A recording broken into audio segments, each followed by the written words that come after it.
Hello friends, welcome back to our channel.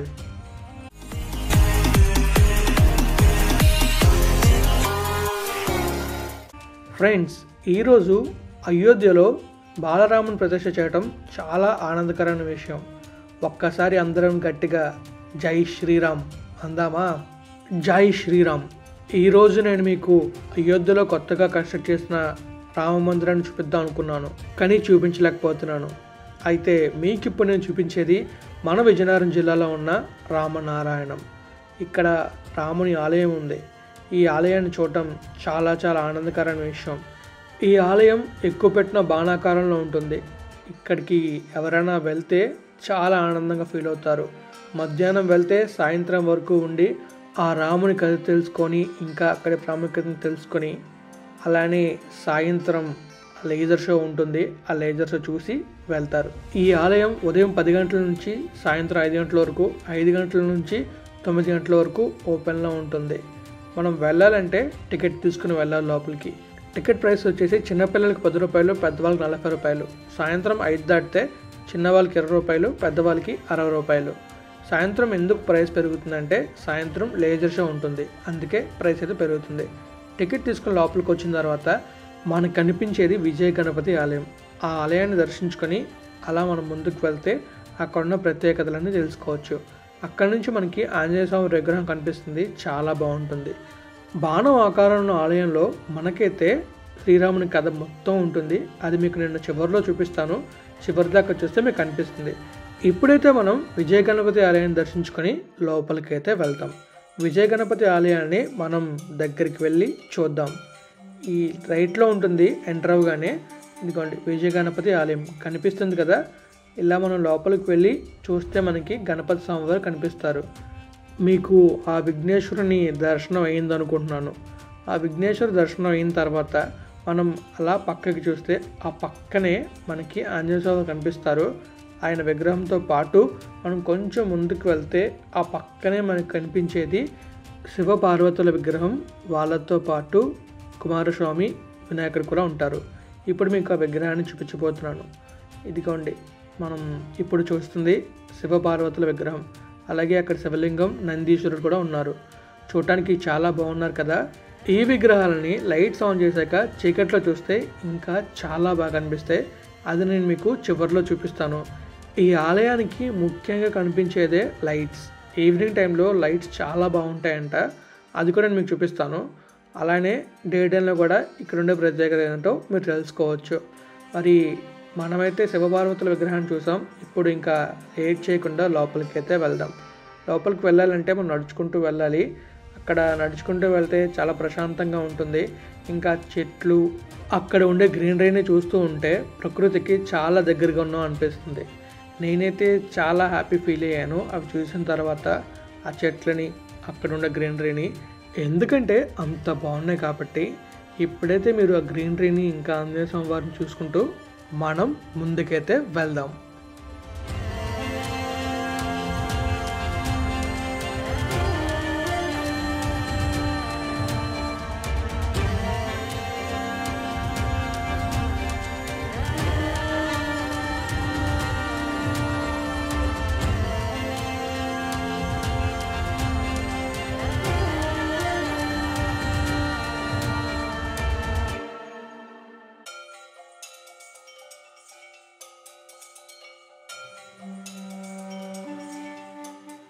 మనం అలా ముందుకు వెళ్తే మనకి ముందు కనిపిస్తూ ఉంటాయి మనం ఎక్కడికి వెళ్ళాలి అండ్ ఆ ప్లేస్కి ఎలా వెళ్ళాలో బోర్డ్స్ అయితే చాలా క్లియర్గా కనిపిస్తాయి. అలానే మనం కొంచెం ముందుకు వెళ్ళాక మధ్యలోకి రాగానే అక్కడ ఈ ఆలయ సృష్టికర్త కనిపిస్తారు. ఆయన్ని మనం చూద్దామా, ఆయన ఎవరో తెలుసుకుందామా? ఇదిగోండి కరెక్ట్గా ఈ మధ్యలోకి వచ్చిన తర్వాతే ఆయన విగ్రహం ఉంటుంది. ఆయన దగ్గరికి వెళ్ళి ఆయనను చూద్దాం. దగ్గరికి వెళ్ళగానే మనకి ఆయన కనిపిస్తూ ఉంటారు. వెనకాలే ఆంజనేయ స్వామి కనిపిస్తారు. చాలా బాగుంటుంది. రామనారాయణం సృష్టికర్త కీర్తిశేషులు శ్రీ నారాయణం నరసింహమూర్తి గారు, founder and chairman of NCS group.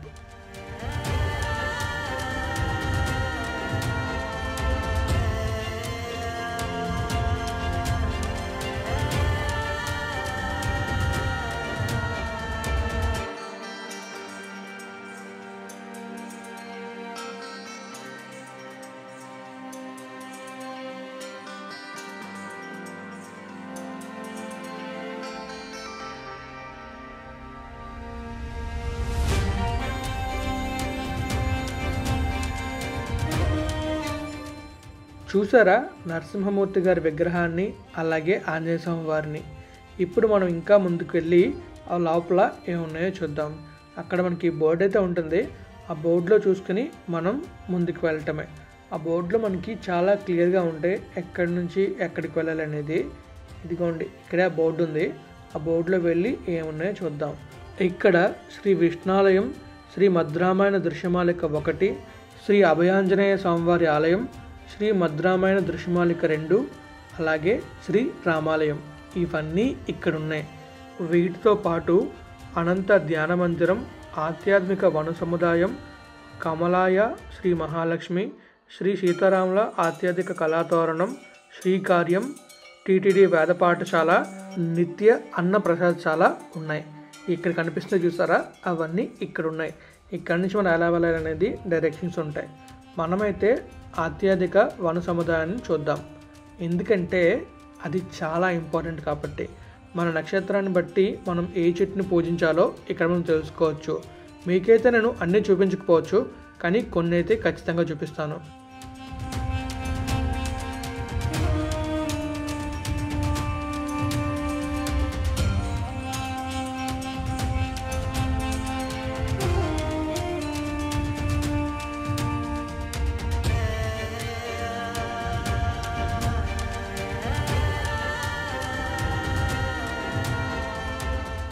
ఈ కింద అయితే మనకి గోశాల ఉంది. కొంచెం ముందుకు వచ్చిన తర్వాత చూస్తున్నారు కదా, ఆవులు ఉన్నాయి.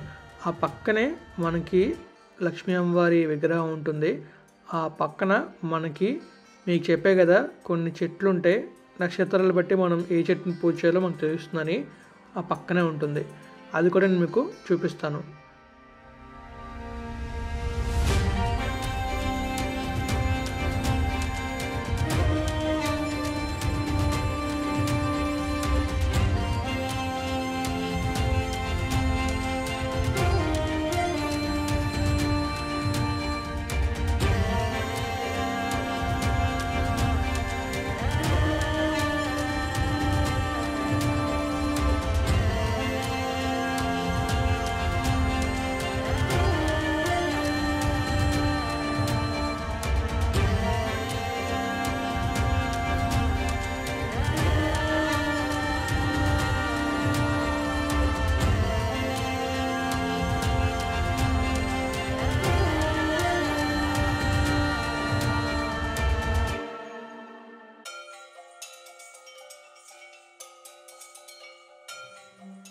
ఇప్పుడైతే మనం ఆధ్యాత్మిక వన సముదాయానికి వచ్చేసాం. ఇక్కడ మనం చూసుకోవచ్చు ఏ నక్షత్రం వాళ్ళు ఏ చెట్టును పూజ చేయాలనేది. మీకు నేను కొన్ని చూపిస్తాను చెప్పే కదా, అవి చూపిస్తాను. ఇక్కడ బోర్డు అయితే ఉంది, ఆధ్యాత్మిక వన సముదాయము. ఇక్కడ మనకి చెట్లు కనబడుతున్నాయి కదా, ఆ చెట్టు కింద రాసి ఉంది నక్షత్రం చెట్టు పేరు.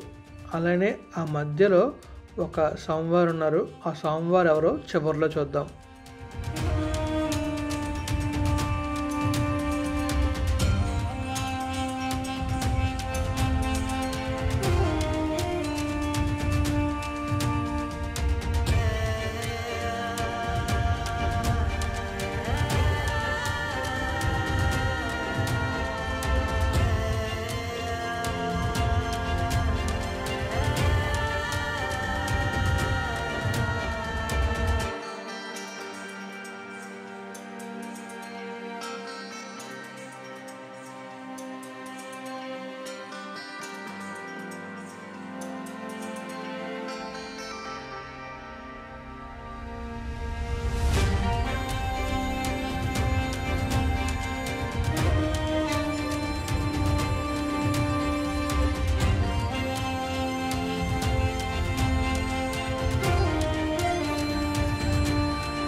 మీకు చెప్పాం కదా స్వామివారు ఉన్నారని చెప్పేసి. ఆ స్వామివారు ఎవరంటే ధన్వంతరి స్వామివారు. మనకి ఎలాంటి ఆరోగ్య సమస్యలు ఉన్నా ఈయన్ని పూజ చేసుకుంటే మనకి ఆరోగ్య సమస్యలు లేకుండా ఉంటాయి. చూశారు కదా, శ్రీ ధన్వంతరి స్వామివారు. ఈయన్ని పూజ చేసుకోవడం వల్ల మనకి మంచి ఆరోగ్యం దక్కుతుంది. ధన్వంతరి అనే పేరు మీరు ఆల్రెడీ వినే ఉండుంటారు. ఈ పేరు మీరు ఎక్కడ విన్నారో ఒక కామెంట్ చేయండి. క్లూ అయితే నేను మీకు ఇస్తాను. అది ఒక మూవీలో ఉంటుంది. ఆ మూవీ కూడా రీసెంట్గా రిలీజ్ అయింది. ఇంకా క్లూ కావాలంటే కామెంట్ చేయండి. కామెంట్ చేసిన తర్వాత మీకు ఇంకో క్లూ ఇస్తాను. చూస్తున్నారు కదా, చీకటి అయితే అవుతుంది. ఇప్పుడు లైట్స్ అయితే ఆన్ అవుతాయి. లైట్స్ ఆన్ అయ్యాయి. చూసారా, లైటింగ్లో చాలా బాగుంటుంది. ఈ ఆలయాన్ని మీకు మళ్ళీ ఒక్కసారి చూపిస్తాను. అప్పుడు మీకు చాలా డిఫరెంట్గా చూపిస్తాను. ఉన్న టెంపుల్ని ఇంకా చాలా డిఫరెంట్ యాంగిల్స్ అండ్ డిఫరెంట్ వ్యూస్లో చూపిస్తాను. మరి ఇప్పుడు ఈ వీడియోకి మీరు మంచిది తెప్పించండి. నెక్స్ట్ వీడియో ఖచ్చితంగా సూపర్గా చేస్తాను. ఇంకా మనమైతే పైకి వెళ్ళి ఈ ఆలయాన్ని చూద్దాం. ఇందాక మనం సరస్వతి అమ్మవారి విగ్రహాన్ని చూసాం కదా, లైటింగ్లో చూస్తే ఎలా ఉంటుందో ఇప్పుడు చూడండి. చాలా బాగుంటుంది. చూస్తున్నారు కదా, సరస్వతి అమ్మవారు ఆ కల్లోప మీద కూర్చొని ఉంటే చూడటానికి చాలా బాగుంది. లైటింగ్లో చూస్తే ఇంకా అద్భుతంగా ఉంది. ఇప్పుడు ఇక్కడ నుంచి చూస్తే మనకి ఇంకా క్లియర్ కనిపిస్తుంది. ఆ వెనకాతల లైటింగ్స్ అయితే చాలా బాగున్నాయి. ఈ లైట్స్ ఒక ప్రాముఖ్యతని చెప్పుకోవాలి ఇక్కడికి. ఇప్పుడు మనం పైకి వెళ్ళి చూద్దాం. పైనుంచి చూస్తే ఈ విధంగా కనిపిస్తుంది. ఈ రామనారాయణంలో ఇంకొక స్పెషల్ ఏంటంటే లేజర్ షో ఉంటుంది. ఆ లేజర్ షో మీకు మొత్తం చూపించను. లేజర్ షో మొత్తం 10 నిమిషాలు ఉంటుంది. 10 నుంచి 15 నిమిషాలు ఉంటుంది. ఆ 15 నిమిషాలు మీరు కదలకుండా కూర్చుంటారు. అంత బాగుంటుంది ఆ లేజర్ షో. మీకు చిన్న చిన్న 2 ముక్కలు చూపిస్తాను అంతే. స్టార్టింగ్లో చూసే ఉంటారు, అదే కొంచెం లెంత్ పెంచి చూపిస్తాను. ఇక్కడ నుంచి చూస్తున్నారు కదా, మొత్తం లైటింగ్ చాలా బాగుంటుంది. ఇదిగోండి ఆంజనేయ స్వామి వారి విగ్రహం. ఈ విగ్రహం దగ్గరే మనకి లేజర్ షో అయితే ఉంటుంది. చూడటానికి చాలా బాగుంది కదా. మీకు ఎలా అనిపిస్తుందో కామెంట్ చేయండి. మేము వెళ్ళిన రోజు మాకైతే చంద్రుడు కూడా కనిపించాడు ఆ స్వామివారి పైన. మీకు చూపిస్తాను చూడండి. అదిగోండి ఆ పైన చంద్రుడు కనిపిస్తున్నారు చూసారా. అక్కడ నుంచి కూర్చొని చూస్తే చాలా అద్భుతంగా కనిపించింది. కెమెరా కదా, కెమెరాలో మనకి మామూలుగా కనిపిస్తుంది. ఇక్కడైతే మనకి శ్రీరాముని కథ మొత్తం ఉంటుంది. మధురామాయణం పార్ట్ 1 పార్ట్ 2 2 పార్ట్లుగా ఉంటాయి. మీరు స్టార్టింగ్లో చూసారు కదా బాణమాకారం. ఆ బాణమాకారంలో ఒక పార్ట్లో పార్ట్ 1 ఉంటుంది, ఇంకొక బాణంలో 2వ పార్ట్ ఉంటుంది. కానీ చాలా చాలా బాగుంటుంది చూడటానికి. మీరు మొత్తం లైవ్లో ఎక్స్పీరియన్స్ చేసినట్టు అనిపిస్తుంది. కింద స్టోరీ ఉంటుంది. ఆ స్టోరీ మొత్తం చదువుకుంటూ అలా మనం ముందుకు వెళ్ళిపోతే రామాయణం మొత్తం మనకు తెలుస్తుంది. అందరూ వచ్చి చూస్తూ వెళ్తూ ఉంటారు. కానీ చాలామంది కింద ఉన్న స్టోరీ చదవరు. నేనైతే చాలా సీరియస్గా ఫొటోస్ తీసాను అన్నిటికీ. ఆ ఫొటోస్ చదువుదామని చెప్పి, కానీ ఇప్పటికీ చదవలేదు. ఇంకా చూస్తున్నారు కదా, వరుసగా మనకి విగ్రహాలు ఉంటాయి. లైవ్లో క్యారెక్టర్స్ కనిపిస్తున్నట్టు ఉంటుంది. చాలా బాగుంటుంది. 3Dలో కనిపిస్తాయి ఇక్కడ అవన్నీ కూడా. ఇంకా మనకి మిగిలింది లేజర్ షో. లేజర్ షో కూడా మనం చూద్దాం. చూసిన తర్వాత ఈ వీడియోని ఎండ్ చేద్దాం.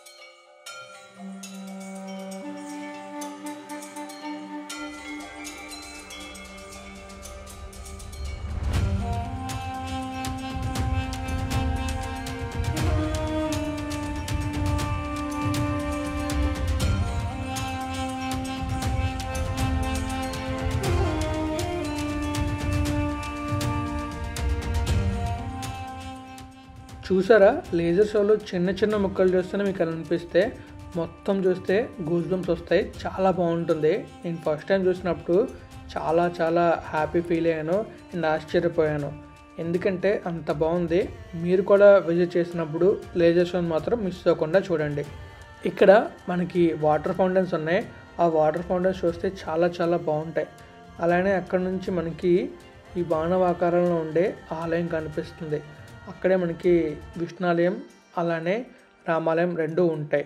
ఇంకా మనకి అక్కడ అనంత పద్మస్వామి వారి విగ్రహం కూడా ఉంటుంది. ఆ విగ్రహం చూస్తే చాలా బాగుంటుంది. ఆ విగ్రహానికి ఫోటోలు తీసుకోవడానికి ఎవరు ఒప్పుకోరు. అందువల్ల మీకు నేను చూపించలేకపోయాను. మీరు వెళ్ళినప్పుడు ఆ విగ్రహాన్ని మాత్రం మిస్ అవ్వద్దు. ఇక్కడ నుంచి ఆంజనేయ స్వామి వారిని చూస్తుంటే చాలా బాగుంది కదా. ఇదంతా మళ్ళీ మనకి రైట్ సైడ్లో ఉంటుంది కదా, ఇంకొక బాక్స్లో ఉండే రామాయణ కథ అనమాట. మత్ రామాయణం ఉంటుంది మొత్తం అంతా. ఇంకా మనకి ఈ ఆలయాన్ని మనం చూస్తున్నాం, ఇంకా ఈ రామాయణాన్ని మనం లైవ్లో ఎక్స్పీరియన్స్ చేస్తున్నట్టు అంటే దానికి కారణం మన నారాయణం నరసింహమూర్తి గారు. ఆయన ఇది క్రియేట్ చేయటం వల్లే మనం ఈరోజు చూస్తున్నాం. అందుకు ఆయనకి మనం చాలా థ్యాంక్స్ చెప్పుకోవాలి. ఇదిగోండి రామనారాయణం శ్రీ మధురామాయణ ప్రాంగణం. ఈ ఆలయ సృష్టికర్త ఈయనే. ఇంకా మనం చూస్తున్నారు కదా లేజర్ షో ఎలా కనబడుతుంది. అక్కడ మనకి సంథింగ్ కదులంటే కనిపిస్తుంది కదా, రామాయణం మొత్తం మనకి అందులో కనిపిస్తుంది. చాలా బాగుంటుంది. మీరు కనుక వెళ్ళండి మాత్రం మిస్ అవ్వకుండా లేజర్ షోని చూసి వెళ్ళండి. చూస్తున్నారు కదా చాలా బాగుంది చూడడానికి. అయితే నాకు చాలా బాగా అనిపించింది. మీకు వీడియో మొత్తం చూసారు కదా, మీకు ఎలా అనిపించిందో కామెంట్ చేయండి. వీడియో నచ్చితే లైక్ చేయండి, అలాగే మీ ఫ్రెండ్స్ ఫ్యామిలీ షేర్ చేయండి. అండ్ ఈరోజు బాలరాముని ప్రతిష్ఠ జరగడం చాలా చాలా సంతోషంగా ఉంది. జనవరి 22, 2024. మీకు చెప్పాక స్టార్టింగ్లో శివపార్వతుల విగ్రహాలు చూపిస్తా అని చెప్పి, ఇదిగోండి చాలా బాగున్నాయి కదా చూడటానికి. మరి వీడియో నచ్చితే లైక్ చేసి మీ ఫ్రెండ్స్ ఫ్యామిలీ షేర్ చేయండి. థ్యాంక్ యూ ఫ్రెండ్స్ వీడియోని చూసినందుకు. అండ్ లైక్ చేస్తారనుకుంటున్నాను, షేర్ చేస్తారనుకుంటున్నాను. Thank you so much and take care.